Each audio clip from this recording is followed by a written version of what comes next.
I don't know how it is for you, but it seems very strange for me as I sit down occasionally to watch television programmes that were made before the time of lockdown, to see how the world was before. You see pavements thronged with people, or pubs full of people elbowing their way through to the bar, or that elegant and well-behaved queue snaking forwards on the Antiques Roadshow, or whatever. People so close together. And the story that we read today in our Gospel also reminds us of that old world, the world that now seems, although it's only 4 or 5 weeks ago, that now seems so different.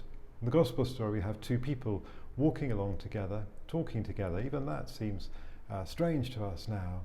And then a third person comes along and he joins them, and he walks with them too and talks with them. And then they do something that seems even more peculiar to us in the world we live in at the moment. They sit down together and eat a meal. It seems a long time since we were able to do that with friends and family. And the reason I'm sitting here in this beautiful Chapel of the Passion in the church at Midhurst is the image behind me reminds me of another of the ways in which our world has changed so very much. We can see the image of Mary, the mother of Jesus, holding his body in her arms. With so much tenderness, so much sadness, so much of a sense of loss, such a deep love, she holds on to him and cradles him there. And it reminds us, I thought it was good for us to stop here, because it reminds us of the great sadness and loss that so many people have in these days. People who are not able to be with the ones they love as they are drawing towards the end of their lives, not able even to be with them after their lives are over. It's a great loss, that double loss. And thank God for our wonderful nurses and carers who are able to be there with people as their lives are drawing to a close.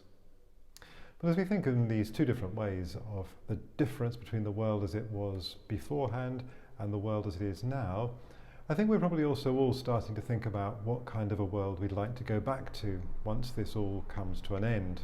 There will be a time when it all comes to an end. It may take some time, it may happen in a phased and gradual way, but there will be a moment when we are able to establish some kind of renewed normality. And we might be beginning now to start to hope and dream about what that might be like. There are probably some things that we are missing desperately about the world as it was. There are quite possibly other things that we're finding we're managing very well without indeed. Strange and difficult as these times are for many of us, there might even be some things about the way we're living now that we think, actually, maybe there are some things about life as it is now that are quite good. Maybe there's some things that I've learnt, some things that I can hold on to and use in the future. In the collect at today's Mass, we prayed for a renewed youthfulness of spirit.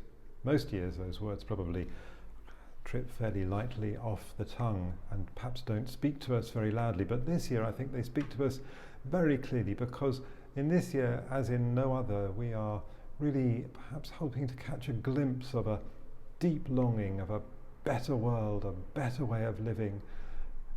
Perhaps we're trying to pick up on all of the things that we've learnt in these difficult times, as well as holding on to the things from the past that we are desperate to have back.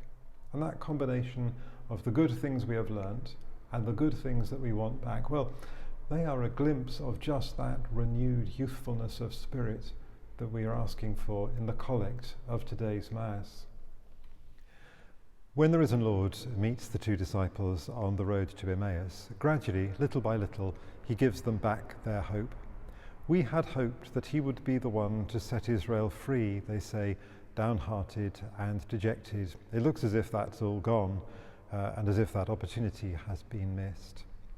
But Jesus, little by little, opens up for them the scriptures, helps them to understand the real significance of all that's been taking place, of all that's happened, and helps them to hope once again.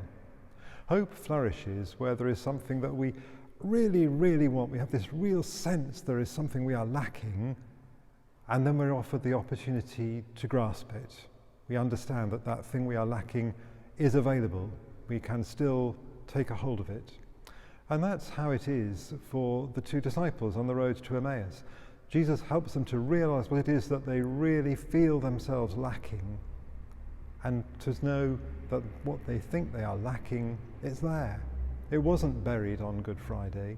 This is Easter joy, this sense that we need something, we desperately need something to make life better, and there it is. All it needs is us to reach out and grasp it. When the two disciples and Jesus finally reach Emmaus, Jesus made as if to go on. Now, isn't that a frightening little expression, terrifying thought, how they almost missed this opportunity. They almost missed this chance. They almost let him go and sit down to a sad meal, dejected, lost and hopeless. But they don't. They persuade him to stay. He stays with them, and life is changed. Life for them is never the same again. How nearly they missed that golden opportunity. But what if we are also in a similar situation? What if the world we're in at the moment is also in a once in the whole of history moment, an opportunity that we mustn't let pass? Some of you might have read a few days ago that only 9% of people apparently said they want to go back to the world as it used to be before. The other 91% are sensing some idea that things could be better, that the world that we lived in before might not be the best possible world. Once we are allowed to go back to ordinary life or something like it, there will be an almost overwhelming temptation to go back to doing things the way we always did. There'll be lots of people who have an interest in trying to persuade us to live the way in which we always did, just to click on the pause button again and start back exactly where we were. What a great opportunity that would be missed if we were not to seize this sense that life holds something better for us. So now we need to ask ourselves, what are the things about the present way of life that we are experiencing that actually, in spite of all the difficulties and the troubles and the trials and the anxieties, actually have a certain appeal? Might be things like the slower way of living, a bit more silence, a bit more peace, more time to do things, a connection with the natural world that we're able to spend more time in. Perhaps a sense of connectedness. We've discovered, lots of us, how to communicate with big groups of people all over the place through the internet. Lots of things we've discovered that we might be thinking, we really want to hold on to these and not lose them when we go back to normal life. But we might also want to ask ourselves, what are the things about the old way of living that we look at them and we think, actually, I really, really must have that back. I really must.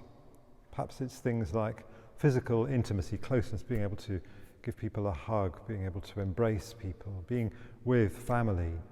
Perhaps it might be things like the ability to sit down together, to eat a meal together, to sing together, to talk together, just to waste time in one another's company, to meet someone in the street and say, come on, let's go and have a coffee.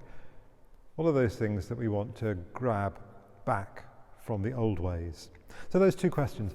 What are the things that we've learnt about the present way of living that we really want to hold on to? And what are the things about the old way that we must have back? And we might find there's a whole lot of stuff we want to let drift, let it go. We just don't want it back. We just don't need it. We never needed it. And we've discovered we can manage without it. Those two disciples on the road to Emmaus so nearly let the Lord pass by, so nearly missed that opportunity. Don't let's miss this opportunity. We have the chance to be the opinion formers, those 91% who are dreaming of something better, dreaming of a renewed youthfulness of spirit. We have an answer for them in the good news of Jesus Christ. Don't let's squander this opportunity. Don't let's waste it.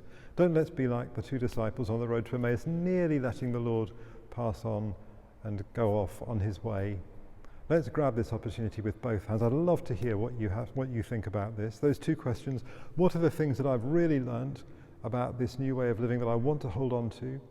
And what are the things about the old way of living that I must have, they're just essential to who I am? I'd love to hear what you think. Send me an email, send me a text, drop me a line. I can't promise I'll always reply, but I'll certainly always read them.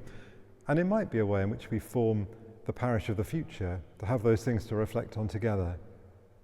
I hope you have a wonderful weekend and carry with you that sense of dissatisfaction that the world is not quite as it could be, and we don't want to go back to the way it was. So what's the world we want to make? Let's miss the opportunity. Have a great weekend and a wonderful week to come.